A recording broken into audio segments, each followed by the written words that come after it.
Welcome, everybody, to the Patristic Faith Tuesday, March 18th discussion and Q&A. Thank you so much. I want to give a shout out to the people who gave donations and tips, super chats, and the morning prayers. Obviously, huge thank you to our regular contributor, David the Philippian, donates $10. And Jordan Johnson, $5. Thank you for your father. Thank you.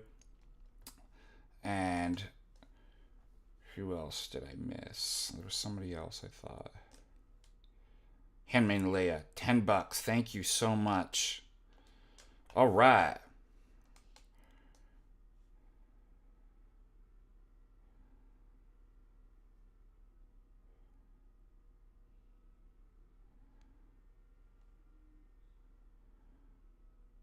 Well, again, don't forget, just give some announcements. Today, midterm grades are due.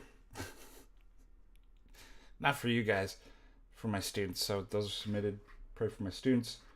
Won't go. I'll have to end around 10:20 because, or 10:15, because I got to go to class. Got to go teach some logic.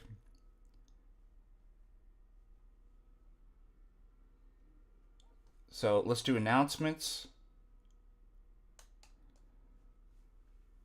Don't forget, we have till March 31st for you to get your discounted tickets to our Orthodox MontaNIKA Conference.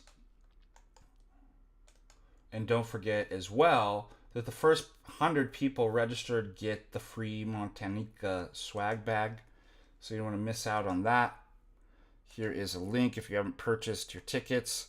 Also, when you do purchase your tickets, you get a link to the 2025 conference Telegram group. And that allows people to, as we do every year, not only to, talk and share things, but to discuss possible ride shares from the airport for splitting rooms or Airbnbs to lower costs, etc. So there is the link to the page. Remember, the newest announcement was Father Turbo. We switched places where I was going to actually present. I'd rather have Father Turbo be one of the main speakers, and instead of him doing being the instructor for the Therapia workshop, I'll take that. We'll have Father Turbo, our newest addition to the main speakers. This year we're doing less main speakers, more activities, more workshops. It's going to be better that way. And each year, I pay attention to the previous year, what's going on and what could be better, what people like, what works. And then the next year that's added into the conference. And that was one of them. Is it's quite exhausting to have six, 7 speakers back to back, Friday and Saturday, and then with all the other activities. So what we did is that our main speaker, His Grace, Bishop Maxim, and whom the conference is under his Amaphoron for the last 3 years, will be our main speaker. Father Vasilios Thermos, Father Panagiotis will give the opening address, and Father Turbo is the main speaker. So that's basically, we have 3 main speakers, if you don't include Father Pan's opening address, and then the workshops, which I meant to talk to some of the workshop instructors at church.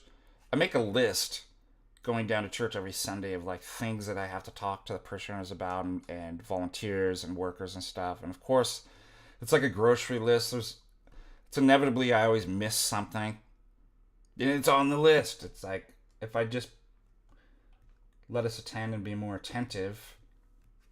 Ironic. All right.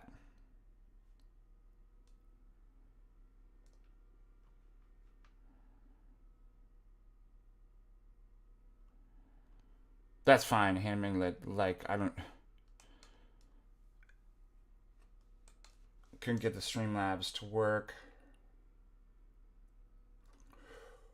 Other announcements. I'm trying to think. Who? David. David just registered for the conference. I see that. I will send you a confirmation email for MontaNIKA and then the link to the Telegram. So just saw that came in. Thank you, David. It's going to be wonderful to see you again. Last time that I saw you was in Florida. When was that? December or November? Can't remember. Seems like I've been traveling a lot. So there was Florida, Texas twice. It was November. Wow, man, time flies, doesn't it?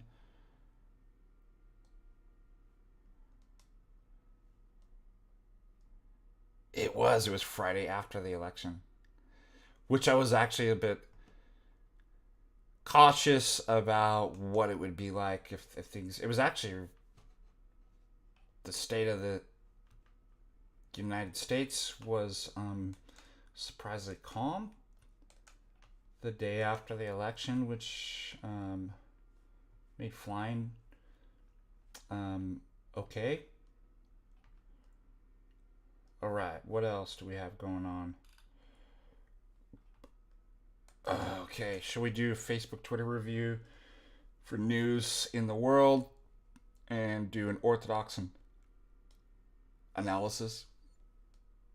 Yesterday was fun. We got to do some philosophy.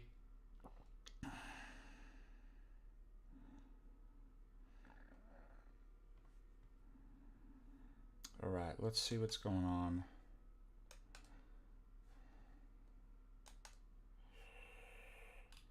Whoa. Oh, this is crazy. 11 years ago. You know these Facebook memories? It's kind of cool that they do stuff like that. Because you forget about, and it's like, I forgot. Check this out. I had this rad car. I'll tell you the story behind it because it's kind of interesting.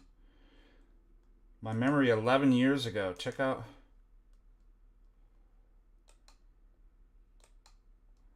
It's not working. Let's see. Let's open this up again. Let me try it one more time.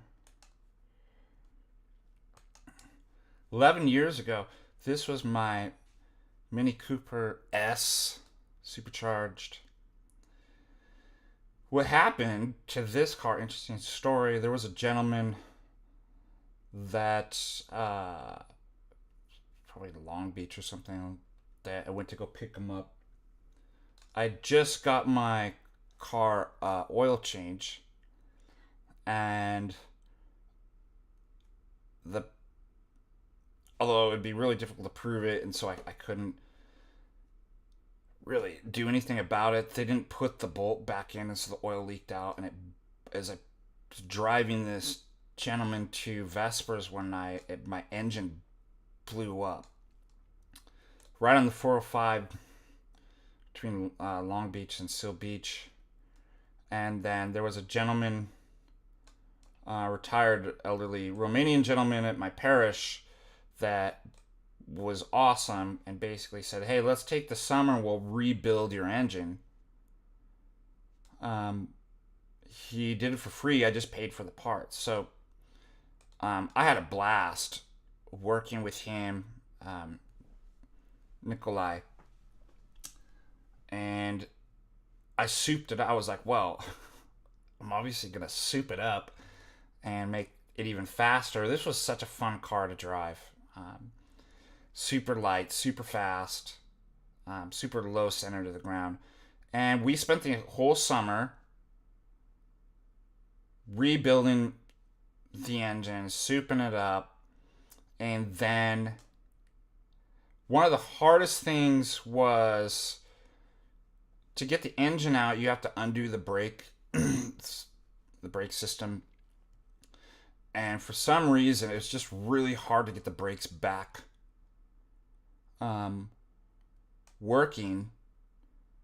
And so we spent a little time on that, and we finally got it back together. And I remember if I was at teaching, but I got this call, and he was just in tears. He was like, "It's gone."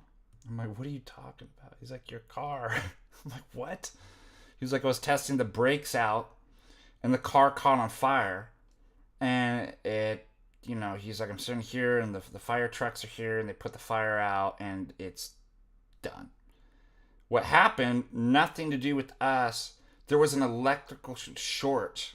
Had nothing to do with what we were working on. And the electrical short caused a fire and burned up my car. So we spent the entire summer, put all this money into this car. And I was so excited that I'd souped it up, and we were basically done, and I lost it.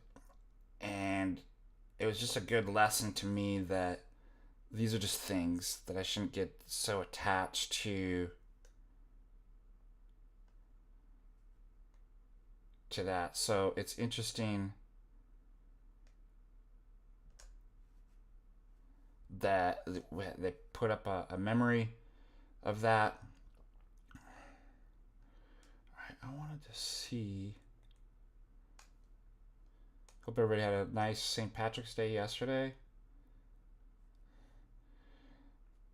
People had posted some stuff about St. Patrick being Orthodox and the papists losing their minds. Here is St. Patrick's Day in Dublin off Dame Street there.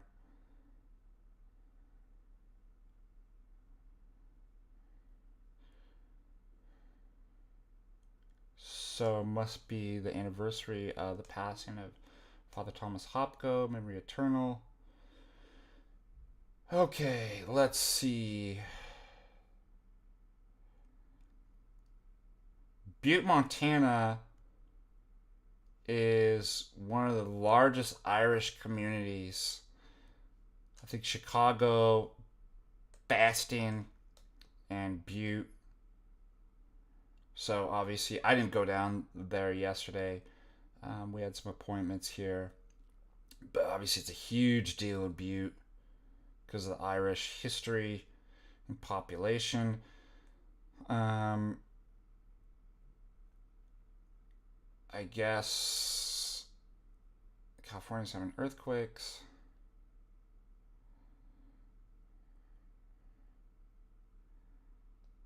But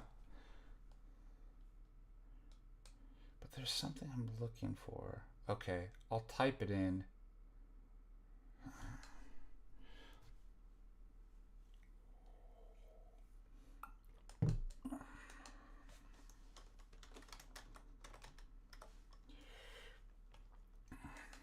Because I saw it on this, and I was seeing people that Facebook is so normie. Alright, St. Posca Press did post this on. Yeah, St. Patrick's Orthodox. Alright, so obviously I think what that means is, 4th century. Yeah, let's see what. Prior to 1054, prior to the Filioque, your Roman argument is invalid.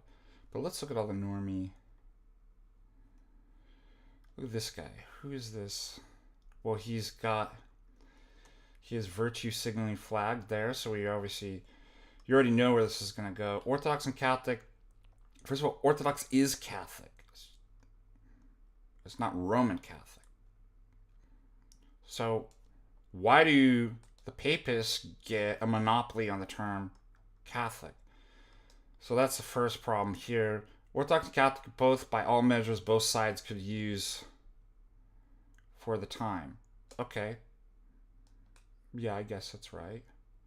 The tragic schism, 1054, was a local schism between the patriarchs, initiated by a Roman legate whose pope died when he was en route, rendering what he did technically invalid.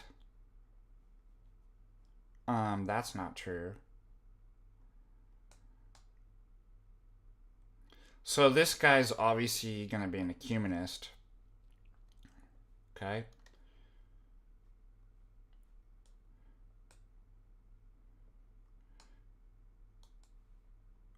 Also, notice that everything in these people's minds is like a mechanistic formula. Well, it actually is. Well, the fact is, suppose it were. So, if Rome sent a legate, why would it be invalid if he died while the legate was en route? I mean, these people just make up stuff. Most other Eastern Orthodox hierarchs maintained communion with both. Okay, so there was a time that it wasn't clear. The fact of the matter is, it was received. So notice the formula, the magical incantation actually didn't work because there was. And the Theological was a complicated linguistic issue. It is not a linguistic, simply a linguistic issue. That doesn't make it right. I guess I'd be saying the Theological. With that said, at least argument, the mysteries of those who are in communion with those who hold such is impossible. Why?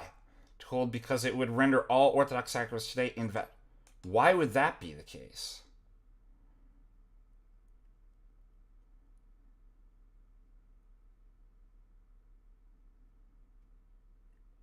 Why would, if at the period in time it wasn't actually clear? It's clear now that we're not in communion, right? And that Rome is outside the church.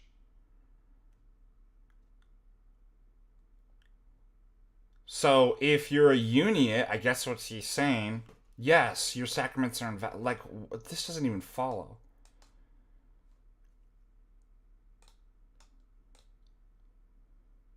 So again, there isn't some, when it happens, does it mean that everybody, no, it wasn't actually clear probably at that time. And again, 1054 is just used as a mark. And people, we went over this in logic class, that, I'm trying to remember what the example was. There's lots of examples where you have the extremes. On both ends, it's very clear. You're going to get in the middle areas that it's not quite clear. This would be an example. Around 1054, it wasn't actually clear. There is no formula that it's like, at this point, at time t sub 1, that's when it... So the time around that isn't clear. So you wouldn't make any kind of dogmatic or objective pronouncements on, well, the people in communion with Rome, were heretics and outside of. But we're not at that point. As you go further out from that, it's clear Rome is not part of the one holy Catholic and Apostolic Church. They don't have valid sacraments. So for you to go from what at a period of time 1054 was unclear, and then apply whatever is inferred from the period that was unclear, was kind of, let's say, like a grace period, to, well, then the same thing applies now where it really is clear, is disingenuous.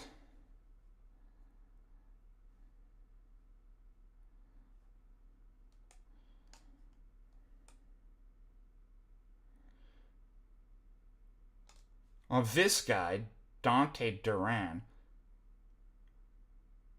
So why are software engineers, this guy looks like he's in his 20s, teaching theology?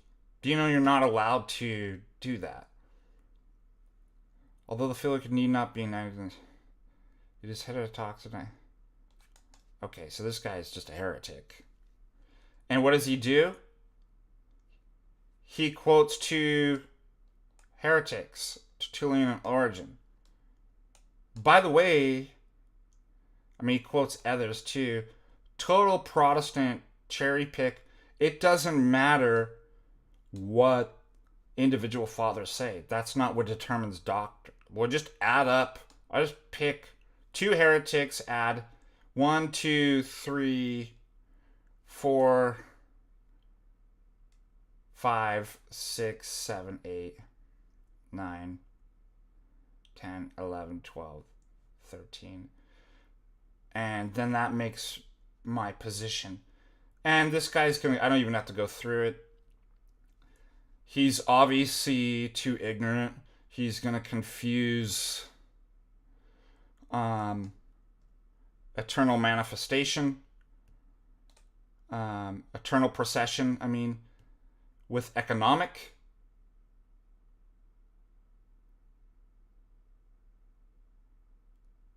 And he's going to cherry pick and then read into all that his...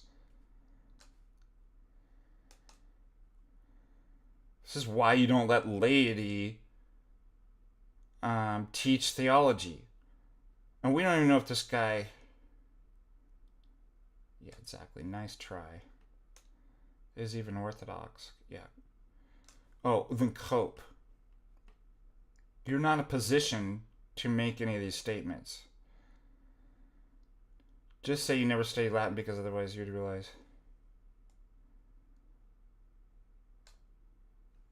It isn't just, there's an issue with the language because, again, Latin didn't have, as Greek did, two different words.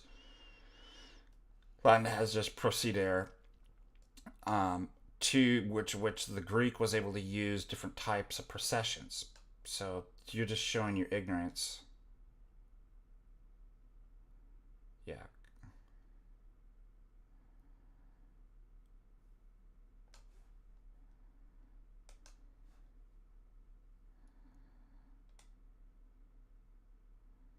What's this guy talking about? The Bible was written in Hebrew and Aramaic?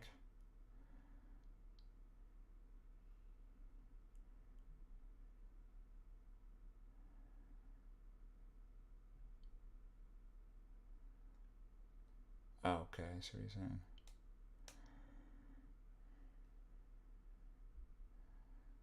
Oh, this guy's got to be a papist. Let's see. He's got to be a papist.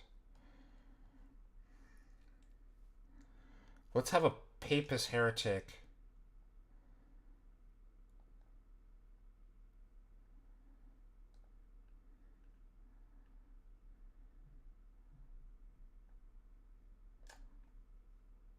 Teach Orthodoxy. Like, why?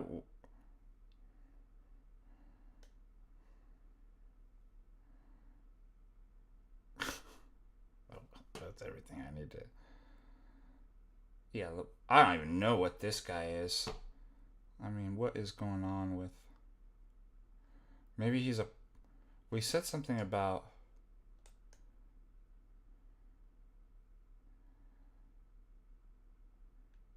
St. Peter being the rock. What a joke, dude. What a joke. But that's Facebook for you. Total normie boomer.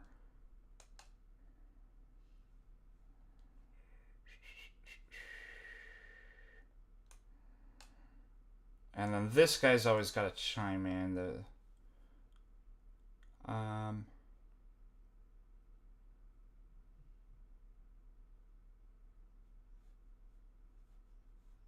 I guess he's just kind of missing the argument. What is this? The vicar of...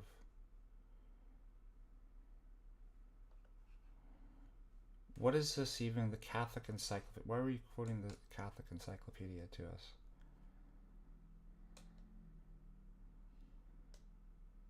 I mean, these guys are insane to actually think that Old Rome is anything like New Rome. Well, Vatican II is just like Rome when it was Orthodox in the 4th century. I don't even know if... Like, this is so dumb. I don't even know if I can read this.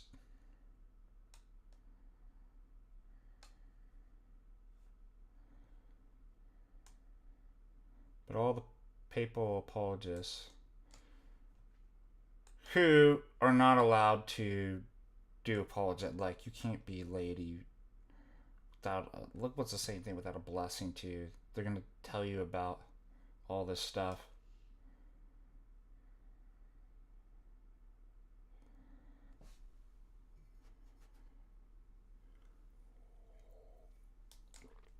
I cannot believe there's people defending the Filioque. Alright, let's see what's going on in the chat.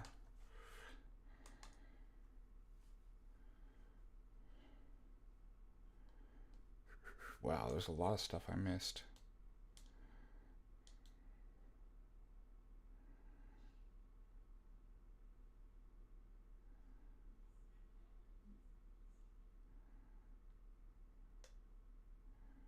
Oh, Buc-ee's.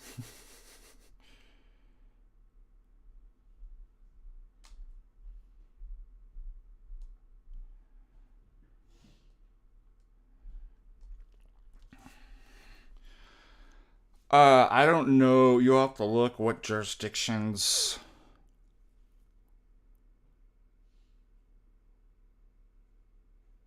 Would converting to Russian Orthodox and African American be possible?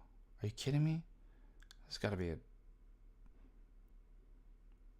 Why would. It's like me saying. Can I convert? First of all, nobody converts to Russian Orthodoxy, Greek Orthodoxy, Antiochian Orthodoxy. You convert to Orthodoxy.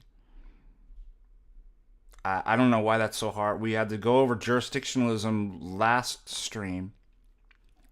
There's no such thing as Russian Orthodox, Greek Orthodox, Antiochian, Serbian, Romanian.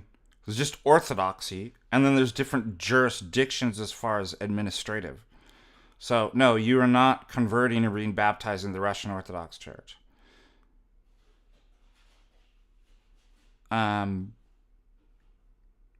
like me saying, would converting to Russian Orthodoxy as a Norwegian Irish American be possible? Or do I have to find a Norwegian Orthodox Church? The names of those jurisdictions have a history. So, because we're decentralized and autocephalous, nations historically, right, and the king would be Orthodox, that nation would be Orthodox. So not Greek, not even Greek Orthodox, or don't even think that way. They were Orthodox.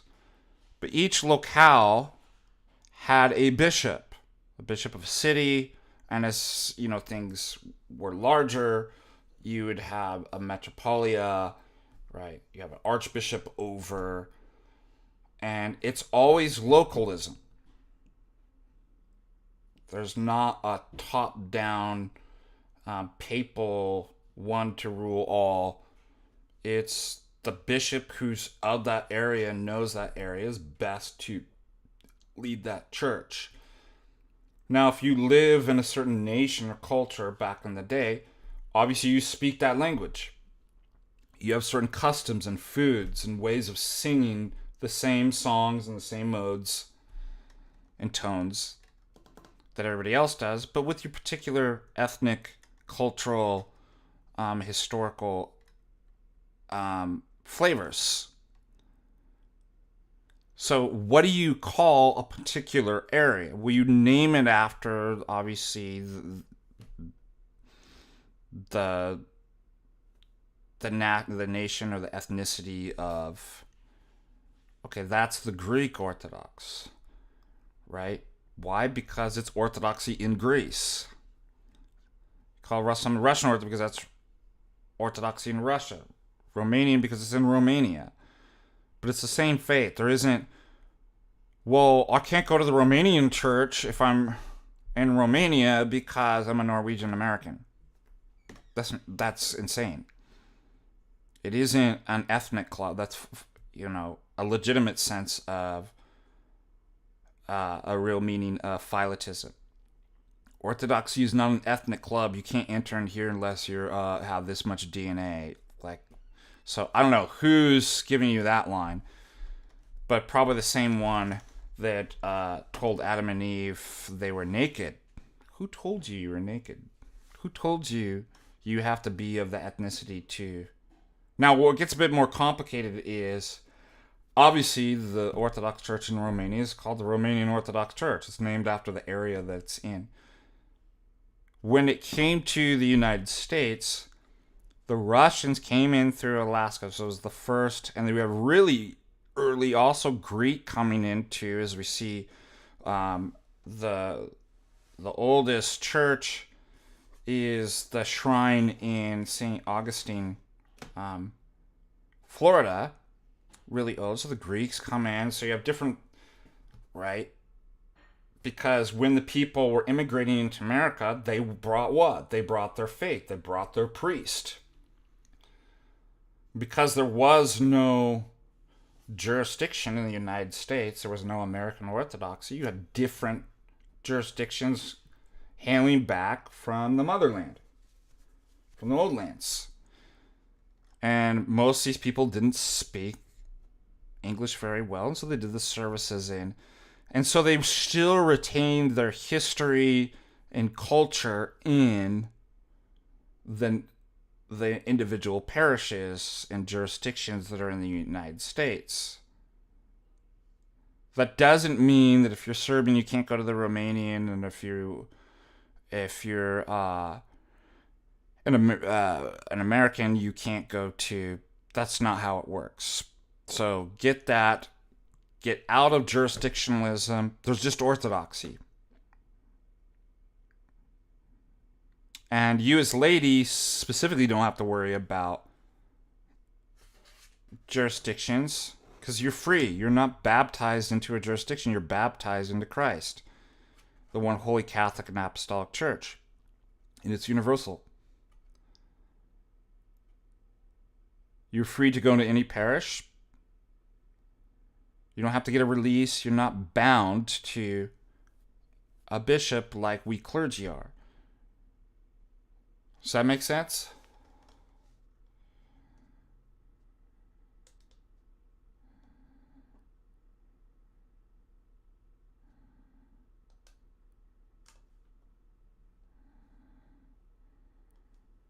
Yeah, 4.0 is like, you can't even feel a 4.0.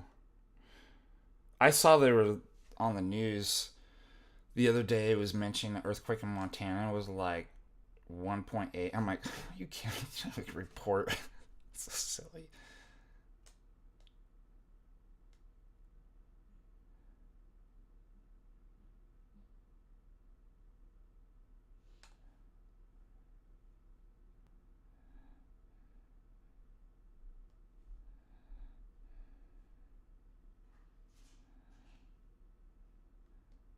Yeah, you just go to what's a good fit locally. Don't worry about if it's Greek, if it's Russian.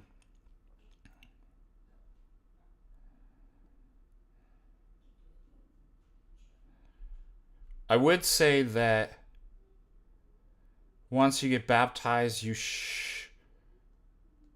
what you should do is become incarnate in that particular family. So that was you shouldn't really kind of parish hop and go to one parish unless you get the blessing from the priest, because it's your family. You have certain duties to. You're not a consumer. Um, you want to be part of that family. You want to be serving, singing, serving coffee hours, stuff like that. So I would say probably best not to just be like, well, this Sunday I go to this parish, this, unless you have a blessing to. But you're free to do that. You're not bound.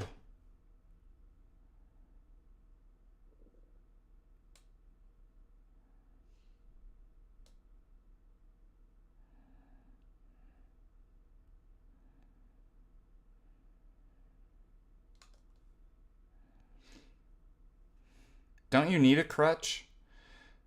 Why are people afraid of crutches? If you're handicapped, don't you want to use truth as your crutch? You said objective reality, like literally true. So get your crutches out. The best crutches are true crutches, the church and objective reality. So have no fear. Don't worry about that. Like, that seems like a good thing to, if you're handicapped, to use crutches. I mean, if you're handicapped and you're going to use it, I mean, what else? What other is your option? Use something fake and gray and false, like as a crutch, like.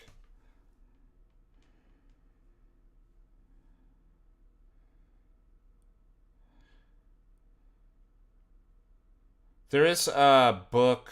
I can't remember where it is. Do you have a book on apostolic?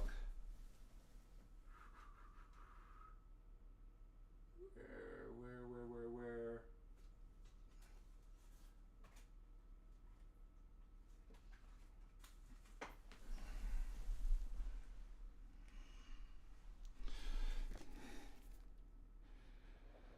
By Father Gregory Rogers, Apostolic Succession. There you go. All right, moving on. Moving on up. Let's see what's going on Twitter.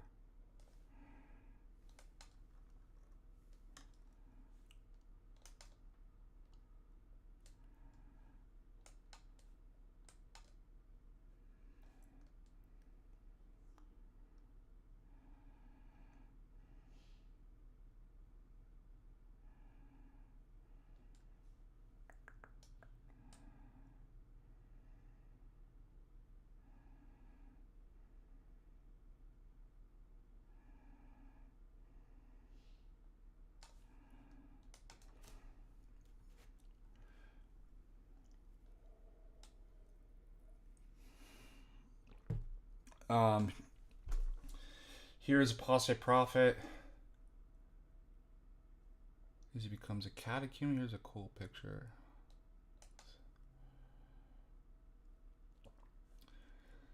Psychotherapy. Well, that's what Orthodox psychotherapy is a great book, and that's what MontaNIKA this year is about.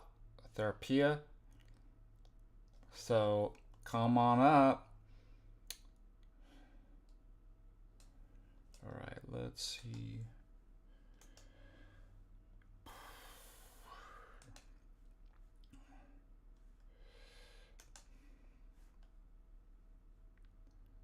Must be Sunday, the Orthodoxy. They're holding.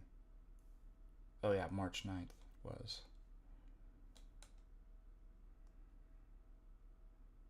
Is he born again? Here we go.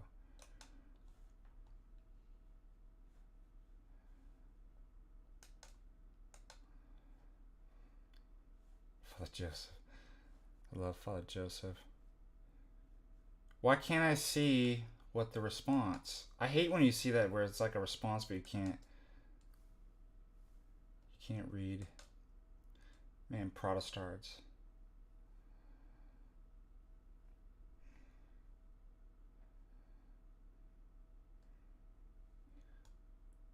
Man, evangelicals, man. You know what's crazy about evangelicals? There's an interesting phenomenon of totally ignorant, low IQ, but absolutely confident and bold in their ignorance, which is a really dangerous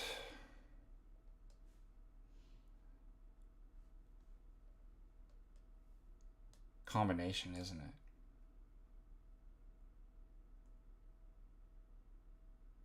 I love this. Yeah. Looks like he's in Montana right there.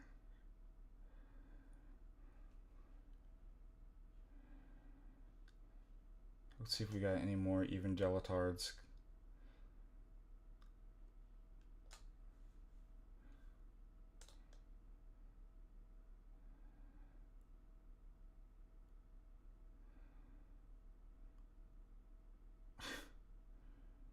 Was this a Messianic Christian or something? Yeah. A Zionist.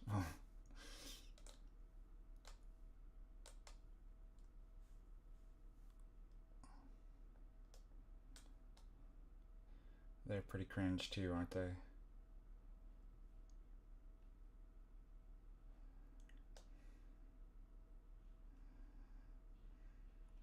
Most of these are positive. I haven't seen.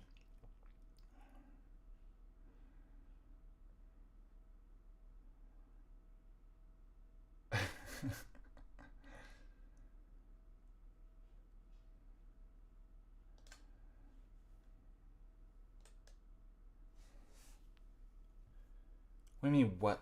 Which tradition? Are you dense?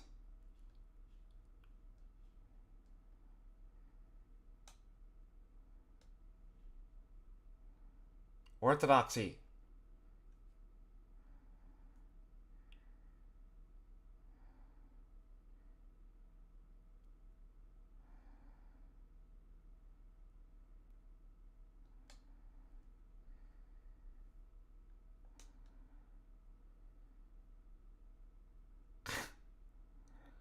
We are Catholic, you dummy.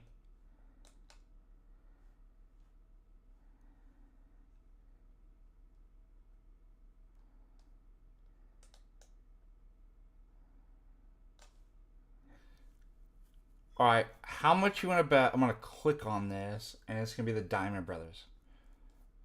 How much you want to bet?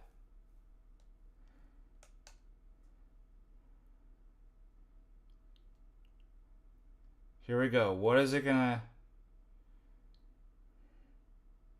Oh, I am right. Vatican Catholic. Holy smokes. How did I know? Total insanos.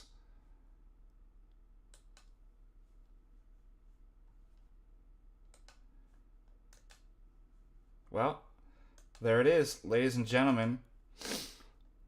Vatican Catholic has spoken.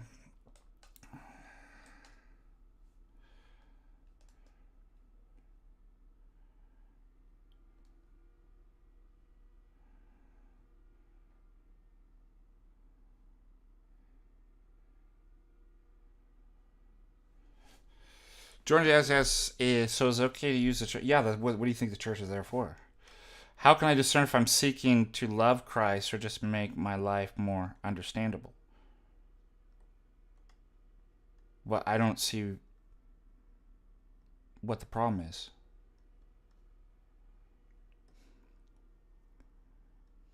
Why is there a false dichotomy? I mean, why is there a dichotomy?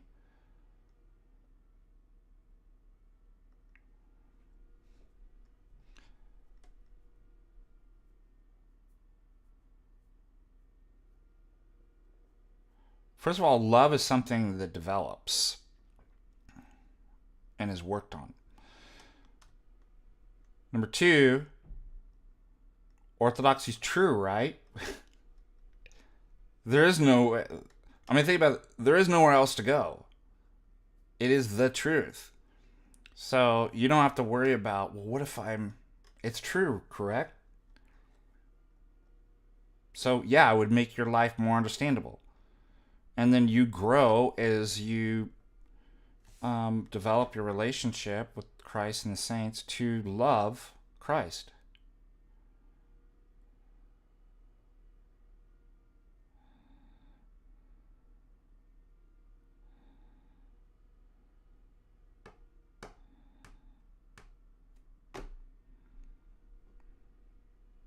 All right, let's see if we have any other super chats, and then we'll move on to other news.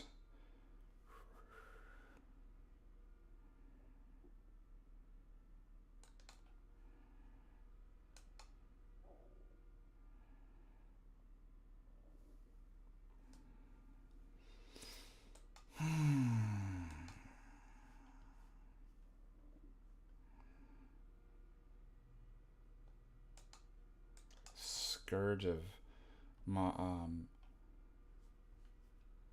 Scourge of society. Vatican Catholic. Oh, you want to hear a crazy story? A couple weeks ago, I'm up at the local ski resort, and Jim, the bartender, is like, "Oh, we got 2 priests here." I'm like, "What are you talking about?"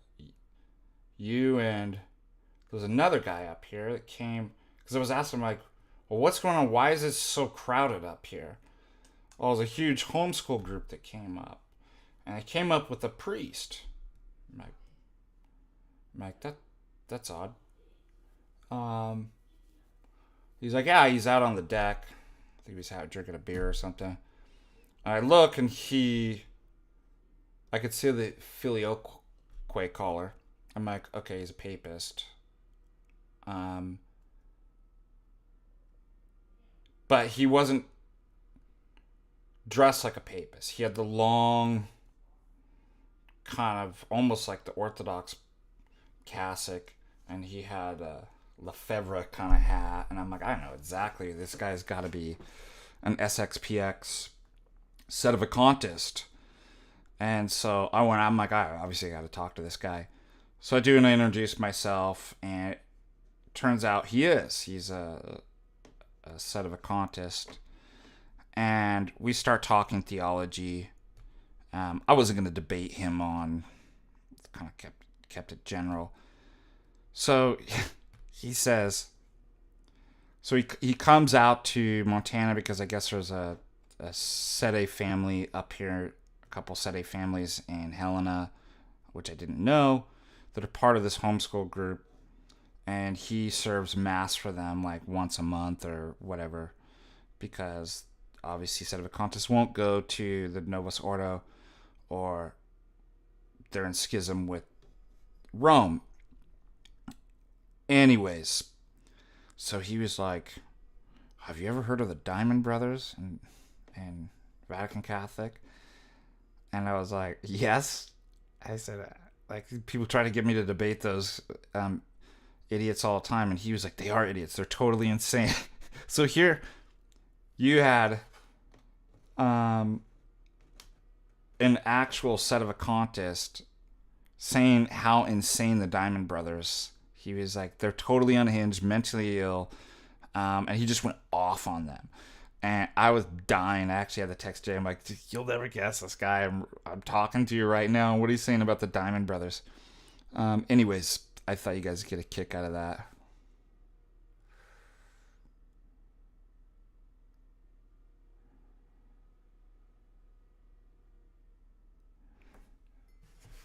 Well, here's a good piece of advice. You're in your head. You're thinking too much, Dwiff, about all these things, and they're paralyzing you. Just do it. Stop thinking. Just put one foot in front of each other. Don't worry about, am I getting in the way, or how do I have discernment? Don't worry about it. You're not in a position to really be able to tell that, but we have a program with little incremental steps that work. So you, again, just one foot in front of the other, and it all works out. So you're getting distracted by these things. All right, let's go to news. I got 15 minutes to cover news.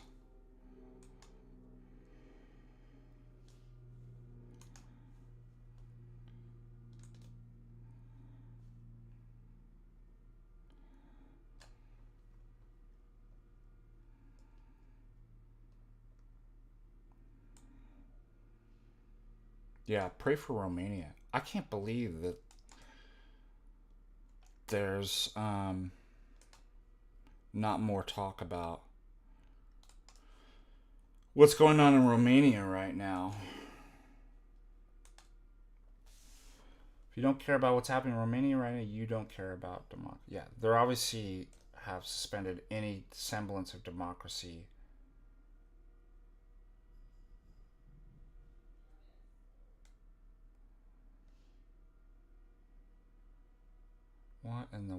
dude. Only in Japan.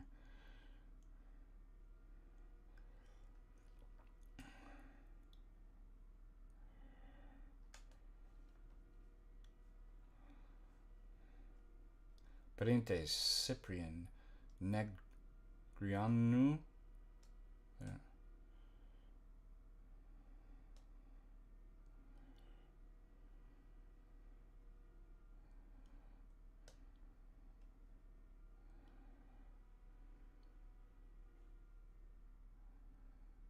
That's crazy. That's not true, is it? I guess it is.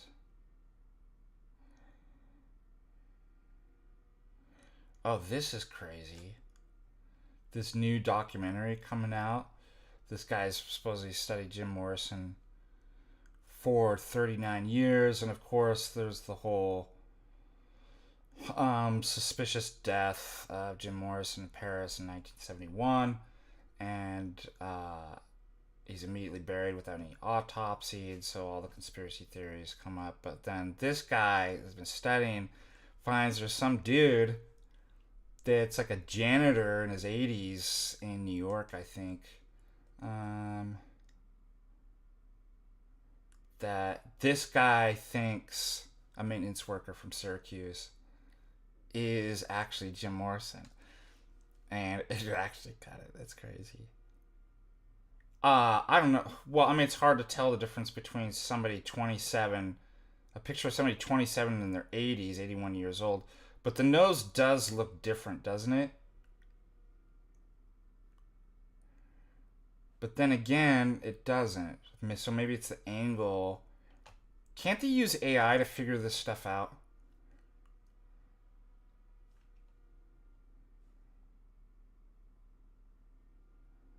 His name's Frank. Stream on Apple TV. That would be interesting.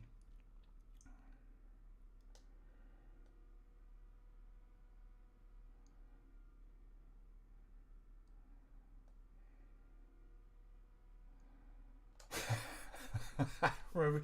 You guys probably don't remember this. Leprechaun, the movie. What a disgusting looking.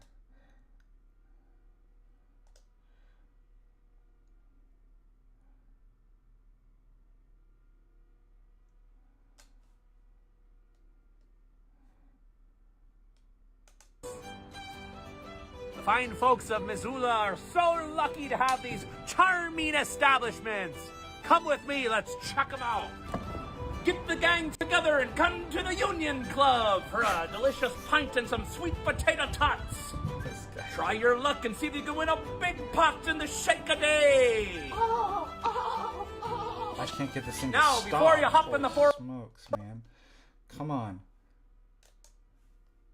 Alright. Back.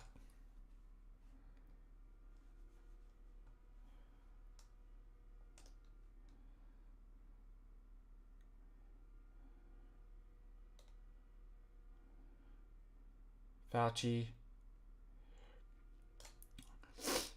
They're at tip to our Norwegians. Oh, jeez, of course. Shaken to the spirits of our ancestors was enough, man. Alright, enough of that. Why is it to be proud of your Norwegian heritage, you gotta, like, sprinkle seasoning to Odin? These people did.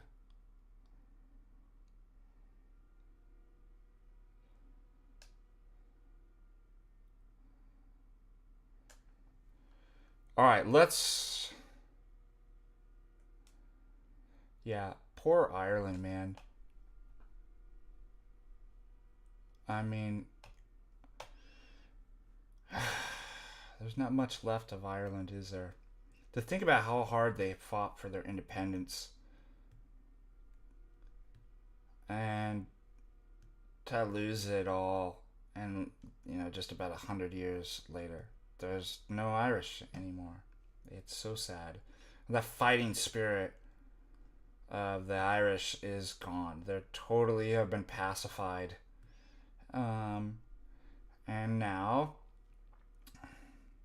you have Pakistani, Sub-Saharan Africa, Ireland. There you go. Isn't that sad?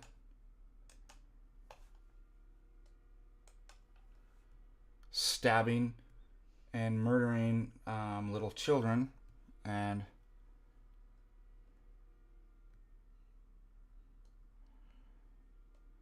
draconian methods. Can I know certainly that I'll be a layman forever? Well, isn't it a choice?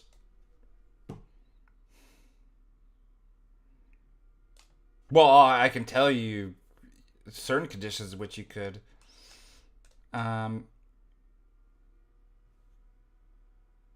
If you're Orthodox and you got a divorce, you're going to be a layman forever. 2, if you were involved in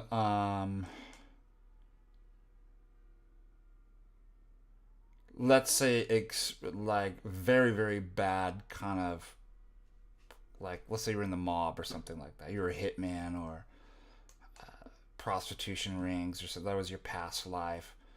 Yeah, you're probably not going to ever become, even though you repented, those sorts of things, living that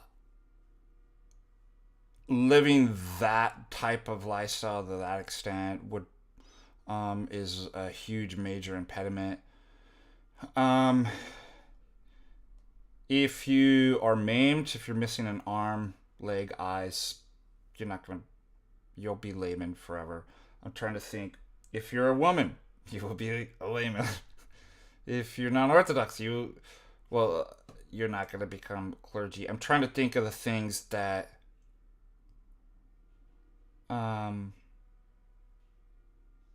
would be huge obstacles to make sure that you would never. Other than that, I mean, it's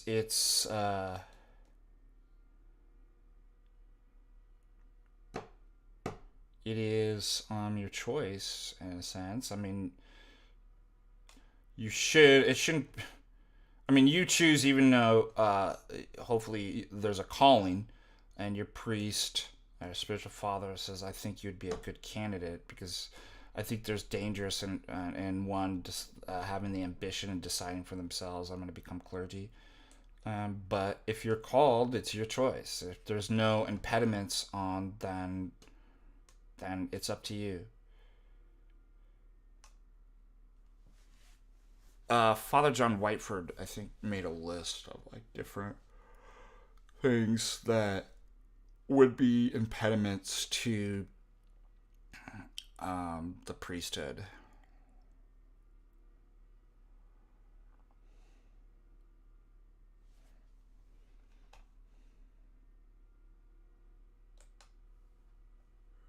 But thank you for the $2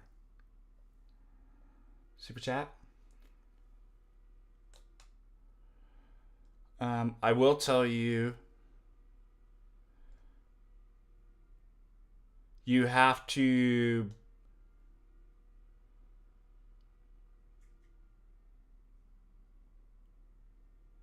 be Orthodox for at least 3 years.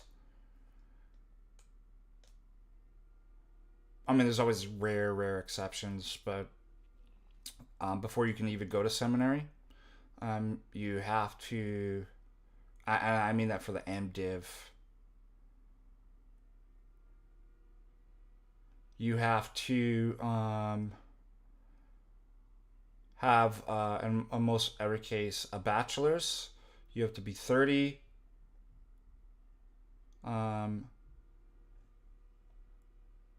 Before being ordained, so you have some years to think about.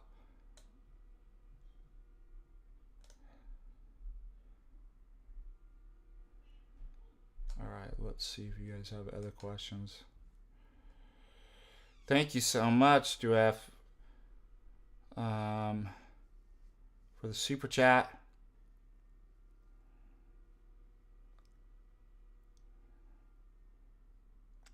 Crispy is, yeah, there's still a few. I'm over exaggerating, but Crispy can tell you what's going on in Ireland. I almost said Montana.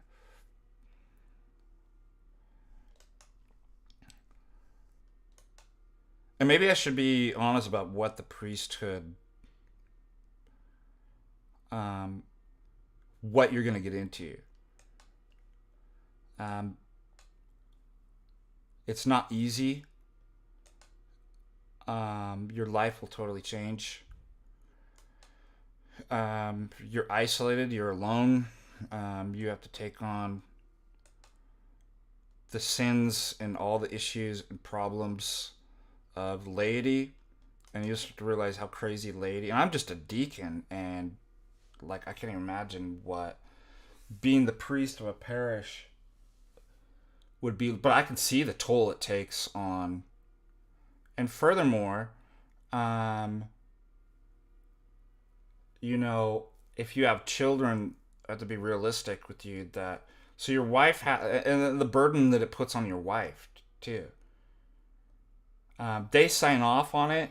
They actually sign an ecclesial. I remember my wife did. So they have some idea what they're getting into. But it's a rough, unappreciated life of taking on all the problems of the world.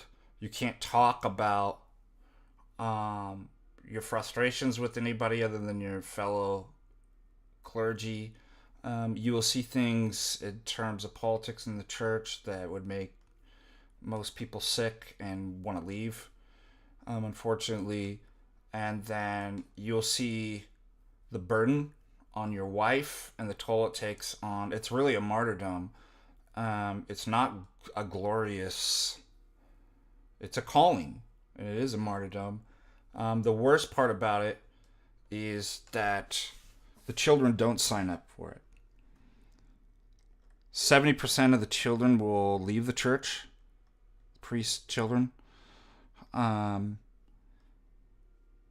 They are held to an unreasonable expectation that they're the priest's children and that they should be holy, and that everybody idolizes their dad, but they as the priest, but they just know him as dad, a sinner like anybody else, and they're a sinner just like anybody else, and so they're held to this standard that cannot be fulfilled, that they're supposed to, you know, be exceptional. It's a tremendous burden on the children. The children often feel neglected, that their father has given their life to the church, and oftentimes the children are neglected. That's why 70%, many commit suicide. And you will be slandered.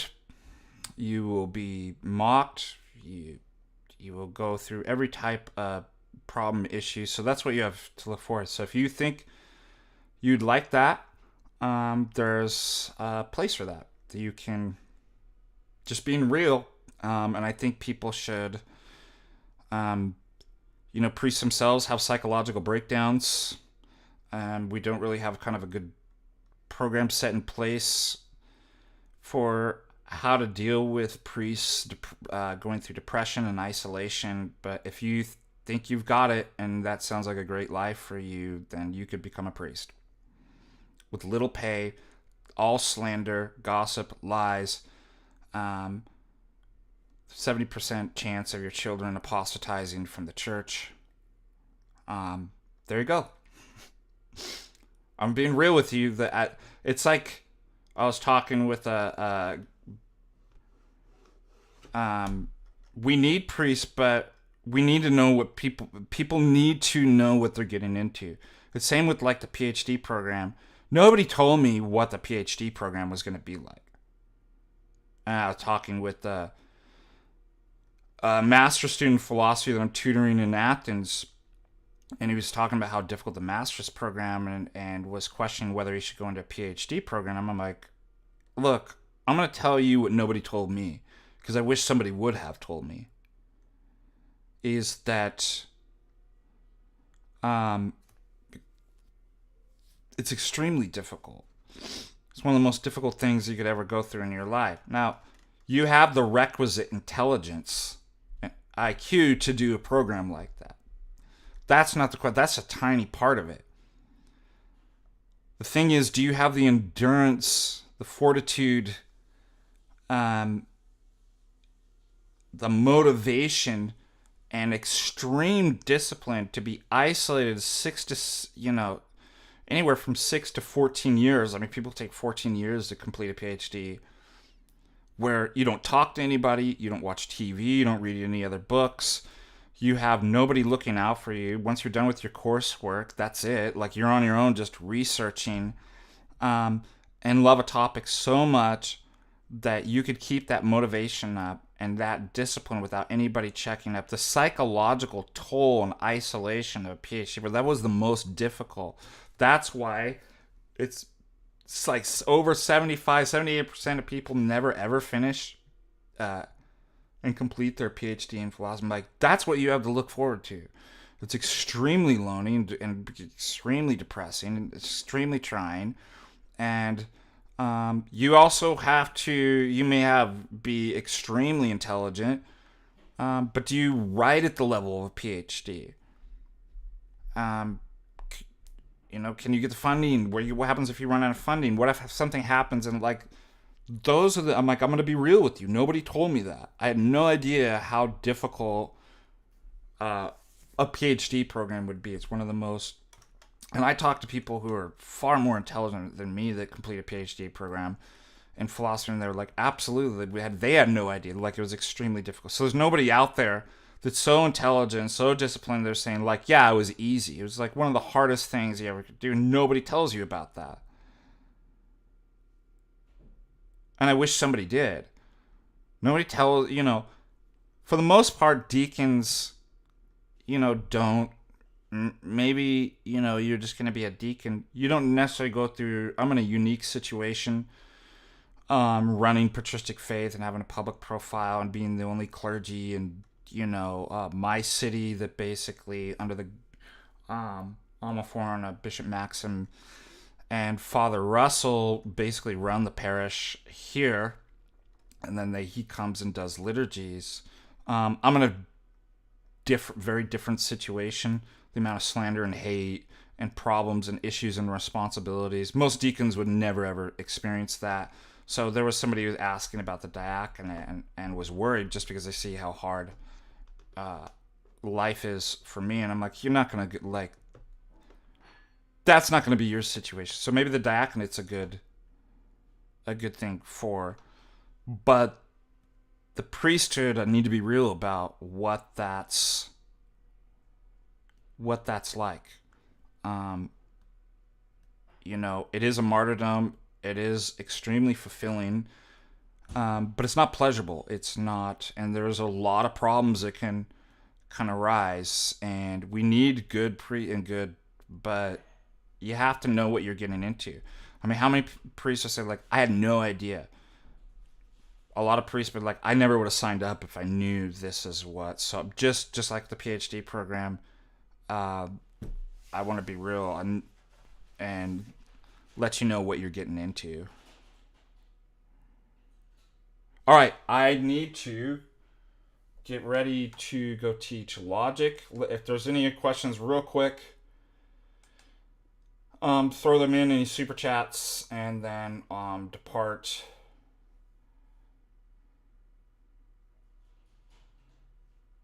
What in the world? I just got an weird email from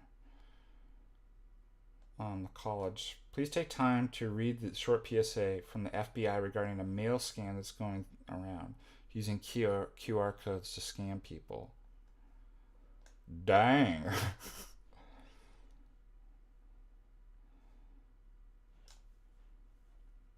I ain't clicking on that. I'm so paranoid, I won't click on any links whatsoever. I'm like, is this a trap? Even when it comes in. Thank you so much. Thank you, everybody. Keep me in your prayers. Dale just tips $20. Thank you so much. God bless you. And thank you for all your support. Thank you for those who join us in morning prayers. I mean, the only thing that, like, oh, wow. Bagged Milk donates 10 Canadian. have a good day. You really helped me get going to liturgy a couple weeks, so thank you. God bless you. Those of you who are going to pre-sanctified, may it be blessed, and you, whether it's Wednesday or Friday, depending on your parish, definitely try to attend those. And until tomorrow, I think I can do tomorrow. We'll see you.